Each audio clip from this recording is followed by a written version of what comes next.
Ulysses কবিতা থেকে এই 8টা মাত্র ফিগার অফ পিস ব্যবহার করা আছে। আর এই 8টা ফিগার অফ পিস তোমরা যদি দেখে যাও তাহলেই পরীক্ষায় ফিগার অফ পিস যাই আসুক তোমাদের নাম্বারটা সলিড তোমাদের খাতায়।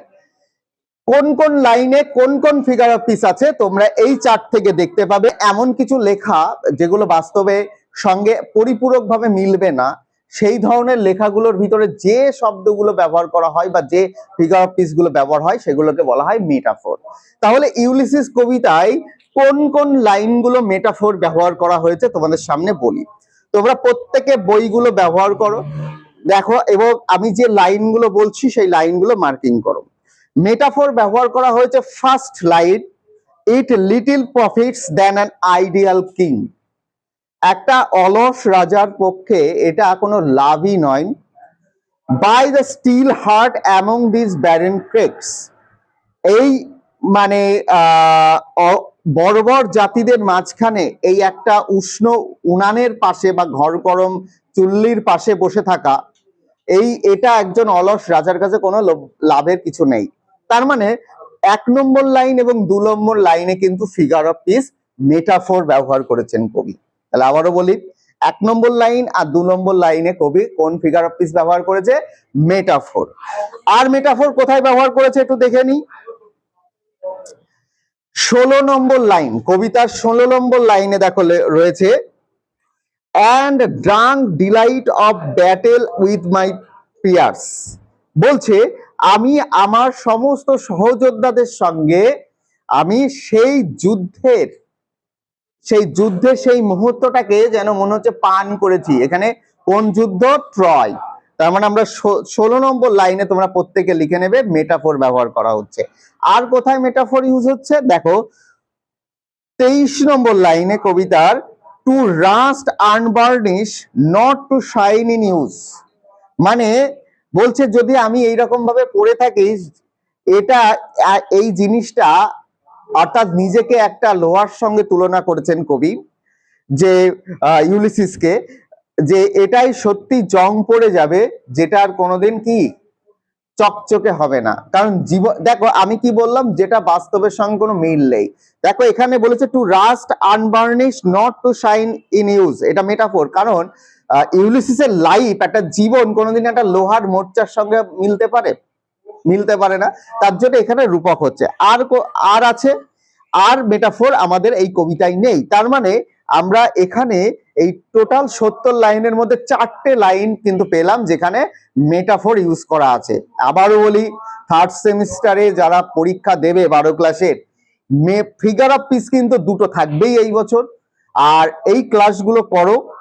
এখানে প্রত্যেকটা কবিতা নিয়ে আমরা ফিগার অফ পিস আলোচনা করছি। আজকে ইউলিসিস, এখান থেকে যে লাইনের আমি ফিগার অফ পিস তোমাদের বলে দিচ্ছি, এই ফিগার অফ পিস দিলে এই লাইন কটাই দেবে। অর্থাৎ তোমরা লাইনগুলো মুখস্থ করে নাও এবং ফিগার অফ পিস আছে কি সেটাও মুখস্থ করে রেখো। নেক্সট কি আসছে আমাদের? নেক্সট আসছে সিমিলি। সিমিলি মানে কি? উপমা। উপমা মানে দেখবে আমি ক্লাসে তোমাদের আলোচনা করেছিলাম, অ্যাজ, লাইক, এই শব্দগুলো যদি কোনো কিছুর মধ্যে থাকে তাহলে জানতে হবে সেখানে সিমিলি আছে। তাহলে এই ইউলিসিস কবিতায় সিমিলি কোথায় আছে? দেখো সিমিলি আছে 31 নম্বর লাইনে, 31। 31 নম্বর লাইনে দেখো একটা আছে, to follow knowledge like a sinking star. খুঁজে পেয়েছো সবাই? তার মানে এই যে লাইক শব্দটা আছে, এই লাইক শব্দটা থাকার জন্য এটাকে সিমিলি হলো। তাহলে এই আমরা 31 নম্বর লাইনে সিমিলি খুঁজে পেলাম। নেক্সট আসছে কি? পার্সনিফিকেশন, ব্যক্তি সত্তা আরোপ। মানে কি? কোনো কিছুর সঙ্গে কোনো বস্তুকে ব্যক্তি হিসেবে দেখানো। পার্সনিফিকেশনের মানে কি হচ্ছে?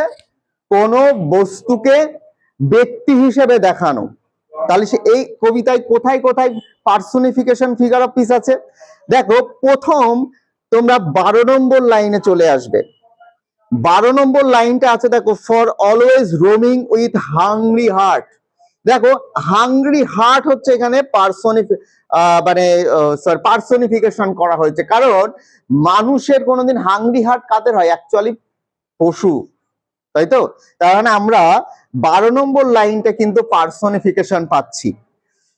13 নম্বর লাইনটাও পার্সনিফিকেশন।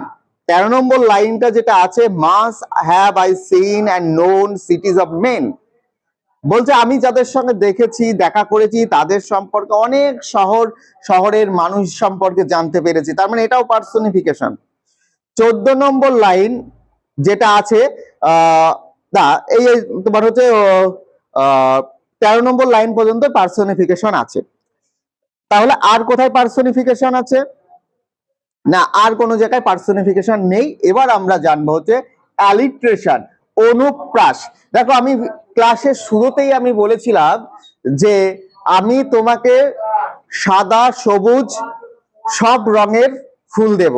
এই যে সাদা সবুজ সব, মানে প্রত্যেকটা শব্দের শুরুতে দন্তস্ব দন্তস্ব এসছে। মানে এই যে অ্যালিট্রেশন, অনুপ্রাস, এর মানে হচ্ছে ইংরাজি লাইন, সেই লাইনটার মধ্যে এমন কিছু শব্দ থাকবে যাদের প্রথম অক্ষরগুলো এক হবে অথবা শেষ অক্ষরগুলো এক হবে। তাহলে আমরা একটা অ্যালিট্রেশন খুঁজি। প্রথম হচ্ছে দেখো, প্রথম লাইনটা যদি আমরা পাই, 70 নম্বর লাইন কবিতার। দেখো কবিতার 70 নম্বর লাইনটা কি আছে? To strive, to seek, to find and not to yield. দেখো প্রত্যেকটা শুরুতে টু আছে। টু স্ট্রাইভ, কমা, কমা দিয়ে মানে কি আবার নতুন করে শুরু।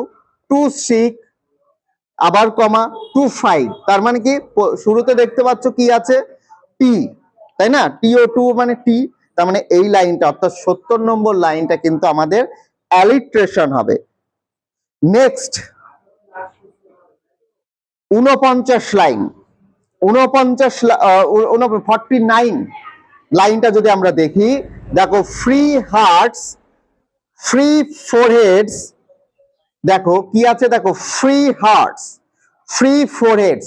আমি যদি দু রকম ভাবেই দেখি, আমি কি বললাম, শুরুতে এক অক্ষর থাকবে এবং শেষেও এক অক্ষর থাকবে। দেখো ফ্রি হার্টস, তোমরা যদি লক্ষ্য করো, ফ্রি হার্টস এর কি আছে, যেটা দেখো শুরুতে এফ আছে। ফ্রি ফোরহেডস, এটা আবার কমা দিয়ে শুরু হয়েছে, তার মানে ওখানে কি আছে? এফ আছে। এবং যদি আমি বলি, দেখো এখানে হার্টস, হার্টসে এস আছে, ফোরহেডস এরও এস আছে। তার মানে কি আমরা যেটা বললাম, অ্যালিট্রেশনে হলে শুরুতে এক অক্ষর থাকবে অথবা হচ্ছে শেষে এক অক্ষর থাকবে, এবং প্রত্যেকটা আলাদা আলাদা ভাবে শুরু হবে, মাঝখানে কমা থাকবেই। কিন্তু অ্যালিট্রেশন থাকলে মাঝখানে কমা থাকবে অথবা আলাদা করে দুটো থাকবে, হয়তো কোনো কনজাংশন ওয়ার্ড থাকতে পারে। আর অ্যালিট্রেশন কোথায় আছে? কোথায়, কোন লাইনটা বলো? দুটো কাছে, তাই কি? দুটো, একের বেশি থাকলেই হবে। তিনটে থাকতে হবে, চারটে থাকতে হবে, তার কারণে একের বেশি থাকলেই হবে। আর অ্যালিট্রেশন কোথায় আছে? আর অ্যালিট্রেশন আপাতত এই কবিতায় নেই, তার মানে এই কটা জানলেই হবে। নেক্সট আসছে কি? হাইপারবোল।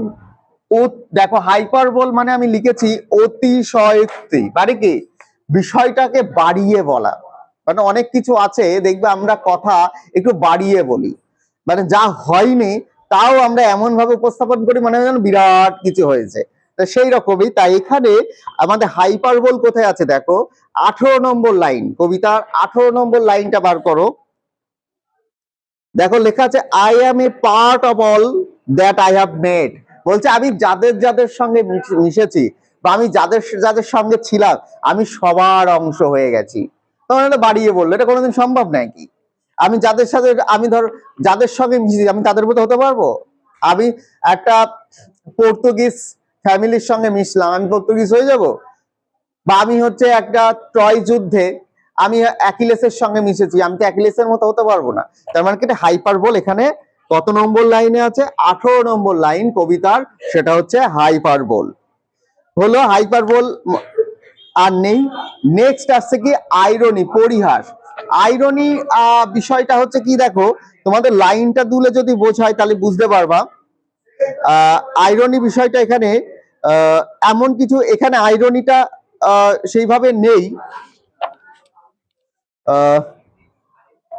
মানে আইরনি বলতে এমন একটা জিনিস যেটা মানে এমন কিছু তোমাদের সামনে তুলে ধরা হবে যেটা তার ভিতর কোনো একটা অন্তর্নীতি কিছু থাকবে। যেমন একটা লাইন আছে দেখো, to rust unburnished not to shine, মানে মেটাফোর যেটা বলেছিলাম যে লাইনটা, অর্থাৎ লাইন নাম্বারটা হচ্ছে 23। এই 23 নম্বর লাইনে যে মেটাফোর ছিল, সেই মেটাফোর সেখানে আইরনি, মানে কি এখানে তার জীবনটা এমন একটা ভাবে তুলে ধরতে, তাদের মানে ইউলিসিসের জীবনটা এমন ভাবে দেখাচ্ছে যে তার জীবনটা যেন পুরোপুরি কি ধ্বংসপ্রাপ্ত হয়ে যাচ্ছে। তার মানে এই লাইনটা কিন্তু আইরনি হবে। আবারও কিন্তু বুঝেই রাখি, একটা লাইন মেটাফোর হিসাবেও দেখানো হচ্ছে, আবার সেই লাইনটা আইরনি হিসাবেও দেখানো হচ্ছে। যদি অপশনে দুটোই থাকে তাহলে দেখবা কোনো একটা অপশনে থাকবে অপশন এ এবং বি দুটোই, আর দুটো আশা করি দেবে না, যে কোনো একটা অপশন দেবে। নেক্সট আসছে কি অ্যালিউশন। অ্যালিউশনটা আমরা যদি একটা উদাহরণ দিয়ে বুঝবো। অ্যালিউশনটা আছে তোমাদের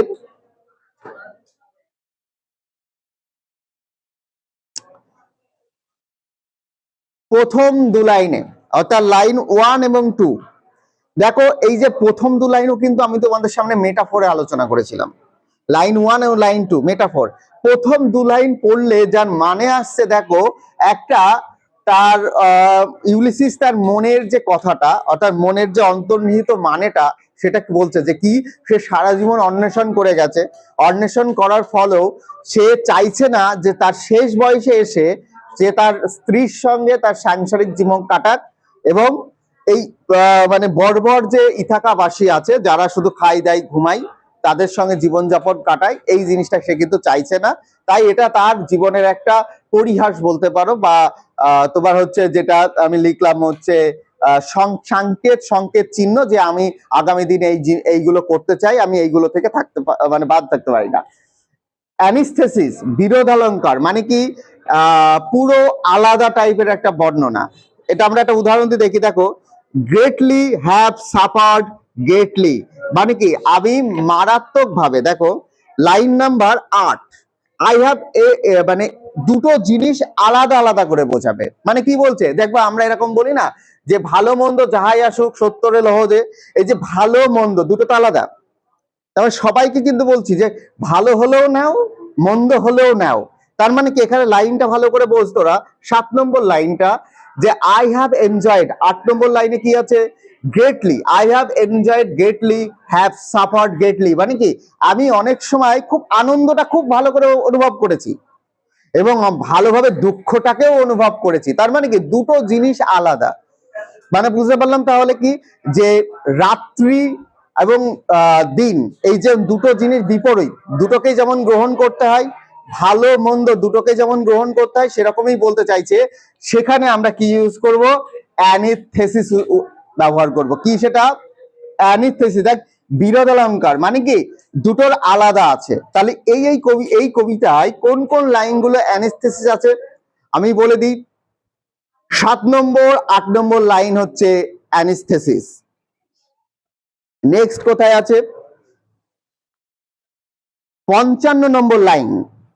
55 নম্বর লাইন দেখো আছে, the long day Weil's the slow moon climbs the deep, এই লাইনটাও কিন্তু অ্যানিস্থেসিস আছে।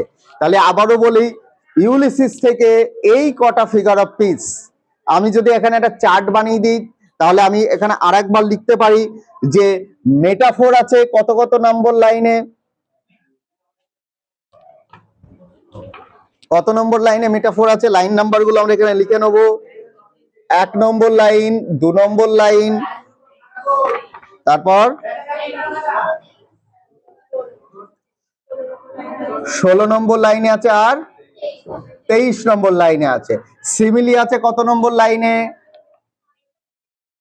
31 নম্বর লাইন, তাই তো সিমিলি আছে 31 নম্বর লাইন। তারপরে পার্সোনিফিকেশন আছে কত নম্বর লাইনে,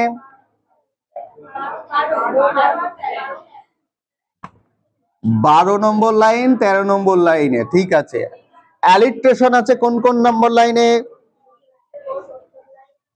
12 13 14, 12 13 14 আর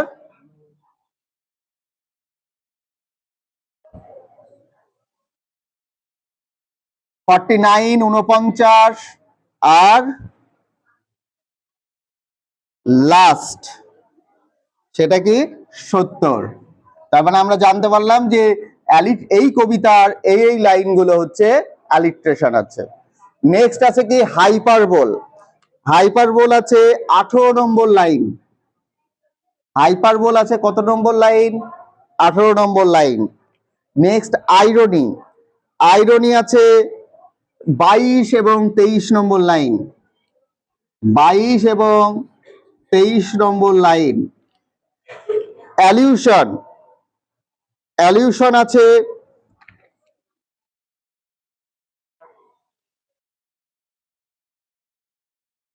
অ্যালিউশন আছে কোথায় দেখো, কত নম্বর লাইন বললাম? 1 নম্বর লাইন আর 2 নম্বর লাইন। আর লাস্ট আছে অ্যানিস্থেসিস 8 নম্বর লাইন। তারপরে হচ্ছে 55 আর আচ্ছা 7, 8, 55 এই গেল হচ্ছে আবার টোটাল ফিগার অফ স্পিচ। তাহলে ইউলিসিস কবিতা থেকে এই 8টা মাত্র ফিগার অফ স্পিচ ব্যবহার করা আছে। আর এই 8টা ফিগার অফ স্পিচ তোমরা যদি দেখে যাও তাহলেই পরীক্ষায় ফিগার অফ স্পিচ যাই আসুক তোমাদের নাম্বারটা সলিড তোমাদের খাতায়।